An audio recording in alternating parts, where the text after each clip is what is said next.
All right, so we are going to go through our 1B, 1B.8, numbers 2 and 3. So to start off with, we're going to talk about things that we can easily identify from looking at our function. So determining the intercepts, the asymptotes, right? So first, when we look here, we can easily find our y-intercept. So your y-intercept is f of 0. So when x equals 0, what do we get? If I plug in 0, I get 0, 0, 0, and I'm left with negative 2 over 4. So we're left with negative 2 over 4, which leaves us with negative 1/4. No, negative 1/2. I'm sorry. I don't know how I said or why I said 1/4.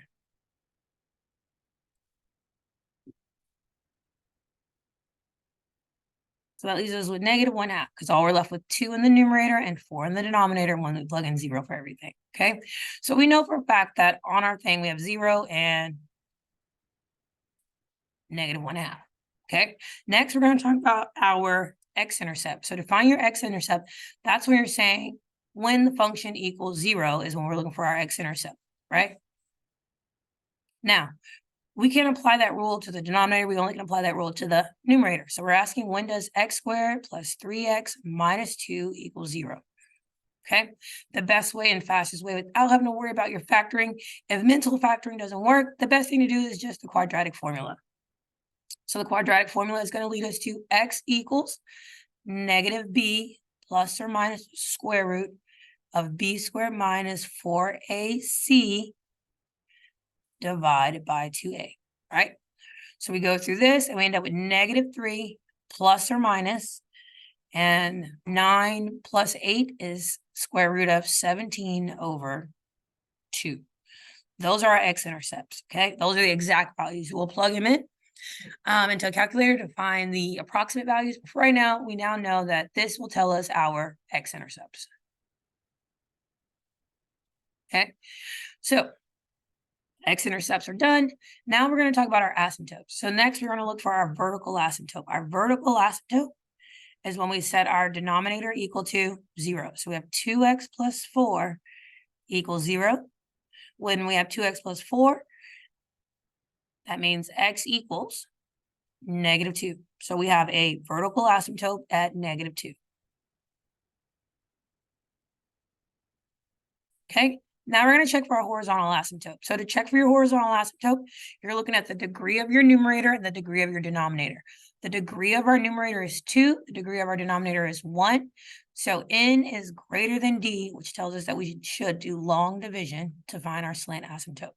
Could you do synthetic division? Yes, because this is a linear situation, but we're going to go ahead and do long division. So we have 2x plus 4 divides into x squared plus 3x minus 2.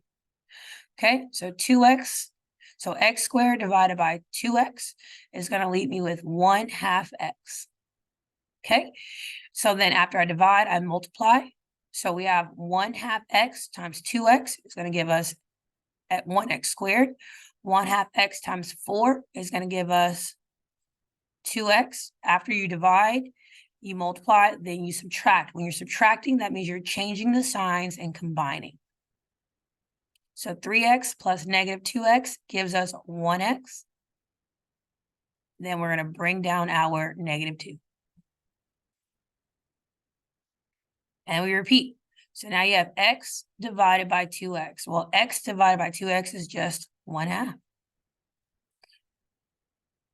And we're going to repeat. 1/2 times 2x is 1x. 1/2 times 4 is positive 2. Now we subtract, which means we change signs and combine, and we're left with negative 4. So we have a remainder of negative 4. Okay, the linear here, that's our slant. So our slant is 1/2 x plus 1/2. So we have a oblique or slant asymptote at y equals 1/2 x plus 1/2. Okay, so here it is as far as where I'm going. You can factor this, so it becomes 1/2 x plus 1.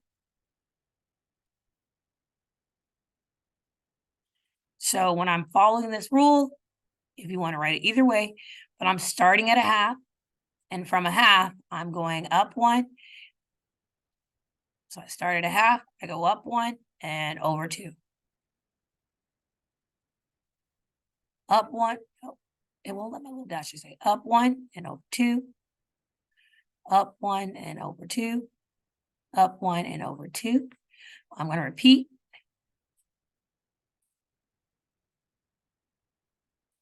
So now I'm going to go down 1. So I'm at a half here. I'm going to go down to this, which is my other half. And I'm going to go over 2. 1, 2.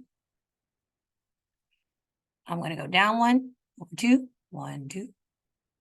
Down 1, over 2. Down 1 and over 2. Okay, so there is my slant asymptote. All right, so image drawn.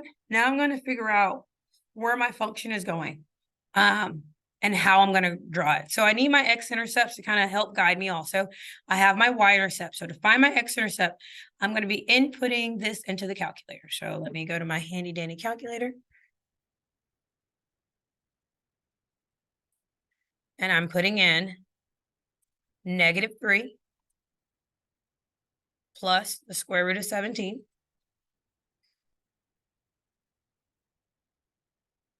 divided by 2. That's going to be 1.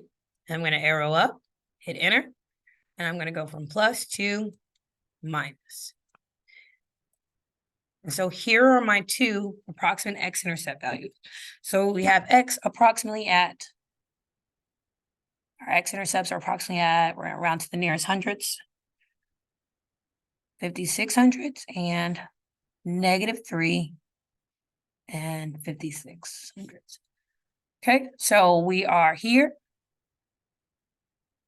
and we are here. So when I'm sketching, I know that my graph is doing something to the effect of, I can be a little more precise if I wanted to plug in -3 and see what's happening there, but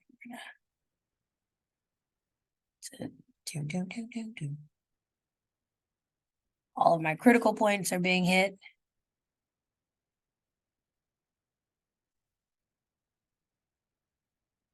I got real close, but that's the shape of my graph that's being created, okay? All right, so as you're doing it, you can be more accurate by using the interval checks here.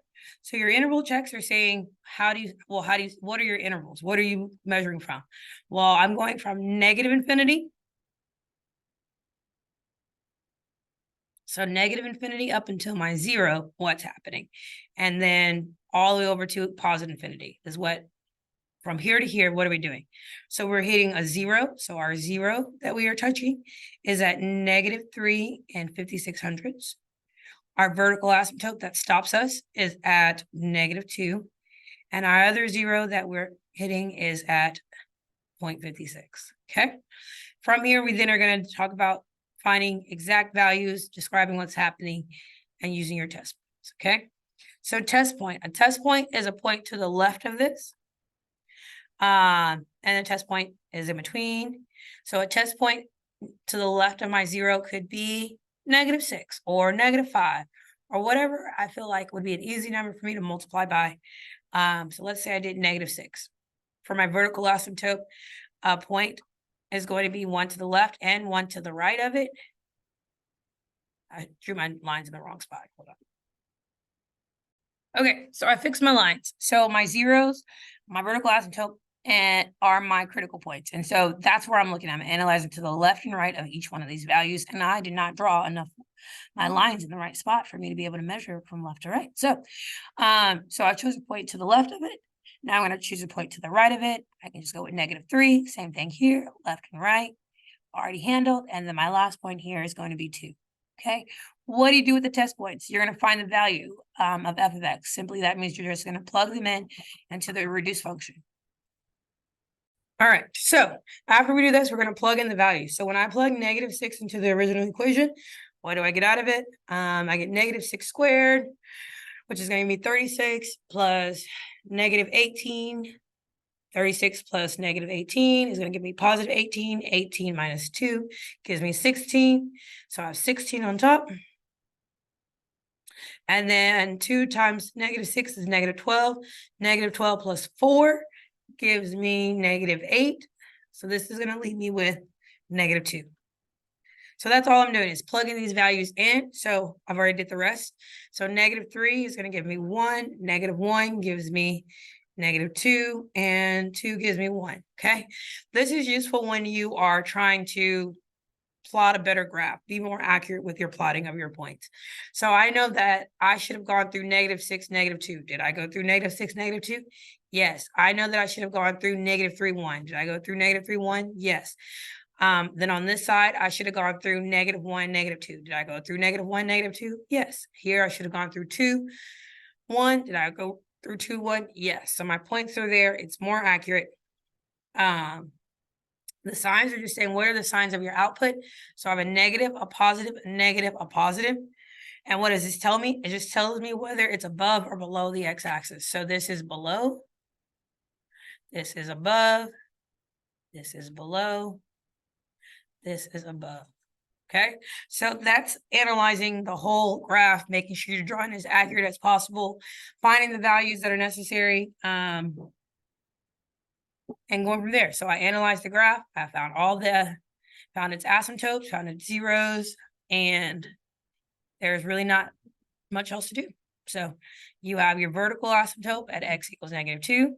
We had our zeros at negative 3 and 5600ths and positive 5600ths. And then we had our slant asymptote. And so that's what you're doing. So if you look at example number 3, all it is another example of going through it and breaking it down. The difference here is that you do not have to do quadratic or anything. You are just simply following the factors. So starting off with, again, finding our y-intercept is going to be the easiest thing for us to find. Plug in 0 for all the x's, and I'm going to be left with 5/4. So I know that my y-intercept is going to be a 0 and 1 1/4. So right here, right? Okay, so that's plugged in. And then after that, I'll just keep going and following to make sure I can find my x-intercepts. I'm going to fully factor this. So when I fully factor this, I'm asking what multiplies to give me negative 10, but adds to give me negative 3. Once I go through and factor, I'm going to be left with 2x minus 5 and x plus 1 all over. This is a difference of 2 squares, so it's x plus 2 times x minus 2. So now I'm going to go ahead and find when the function equals 0, which means that all I'm doing is setting the factors of the numerator each to 0. So we have 2x minus 5 equals 0, and we'll have x plus 1 equals 0, which means our x's equal 5/2 and x equals negative 1. So I will be at 5/2, which is 2.5. And I'm going to be at negative 1. Okay, now we're going to find our discontinuities, our asymptotes. Okay, so now I have my zeros. So once I have my zeros, everything's plotted. I'm going to now find my asymptote. So I can quickly find my horizontal asymptote by looking at, or if I have a horizontal asymptote, by looking at the degree of the numerator and the degree of the denominator. They are equal to each other. So therefore, my horizontal asymptote is at y equals 0. So I have a horizontal asymptote at y equals 0. You're probably like, oh, but I didn't say that correct, guys. I'm tripping. You heard nothing. That means that I do not have a horizontal asymptote at y equals 0. It means that I'm going to use my leading coefficients to find my horizontal asymptote. Why did I say the other part? Who knows? You can chop it. So I'm going to use my leading coefficients. Leading coefficients are 2 and 1. So it's at y equals 2. Okay. So I'm going to go to y equals 2. Draw in my horizontal asymptote. Now I'm going to find my vertical asymptote. My vertical asymptote depends on my denominator. And if I set every variable and every factor in the denominator equal to 0, I have x equals negative 2 and x equals positive 2. So I have boom. Done. Okay. This is an example where drawing in and figuring out where your values are comes in handy. So we're going to put out our critical points from left to right that we already know. to determine. So we have a vertical asymptote at -2. We have an x-intercept at -1. We have another asymptote at, well, we can do 0 too, I guess. But we have another asymptote at 2 and another 0 at, what was it, 2.5. So then we're going to determine where our graph is and how our graph is being manipulated. So when you say test points, you're using points to the left and to the right of each one of these. So to the left, I'm going to do -3. To the right, in between these two, I'm going to do -1.5. Between these two, I'm going to do 1, 0. What do I want to do? 0. I already know the value of 0. It's probably the best one to do. And then between these two, 2 and 2.5, I can do 2 1/4. And then to the left of this one, I can do 3. So these are all different test points that I can plug in and find out where they are. So if I plug in -3, it's going to go in.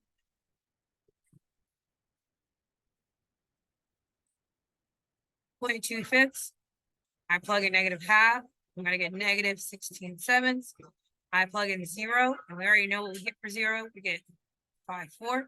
I'm going to plug in, excuse that situation, 2 1/4, and we get -26/17. I'm going to plug in 3, and we get 4. Hope that's done. Okay, so then my signs change. So what are your signs? It's positive, then a negative, then a positive, then a negative, then a positive. So what this is describing, whether it's above or below the x-axis. So the positive means it's above, the negative means it's below. Above, below, above. Okay, so now I'm going to just plot everything that I have and draw out what I have. So we're at -3 and 22/5. So I'm going to go to -3. And I'm going to go to 22/5, which is 4 and 2/5. So I'm going to go up to 4, a little bit more than 4. And there's that point. Okay, so that means the function is doing and okay. My next points that I'm going to do, I'm going to do -1/2 and -16/7. So at -1/2, -16/7 is like 2 and some change.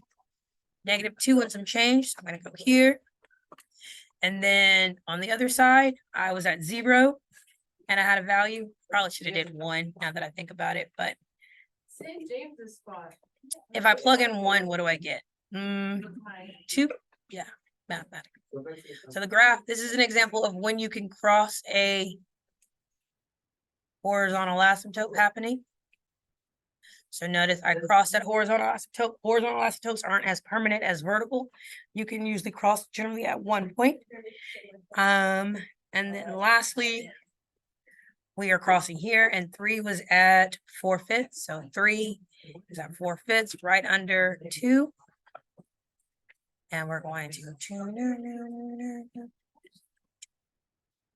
and there is my graph drawn completely with critical points in place, and then additional values to help me draw it more precise. So from this graph, you can determine the domain, the range, tell me what's happening. So my domain is from -infinity all the way to -2. I stop. Then it's from -2 to 2.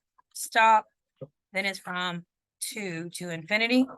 My range in this situation is from -infinity to +infinity. The reason being is even though I have this horizontal asymptote, there is one value that will still have the value of -2. And so therefore the range is all real numbers, even though there is a horizontal asymptote.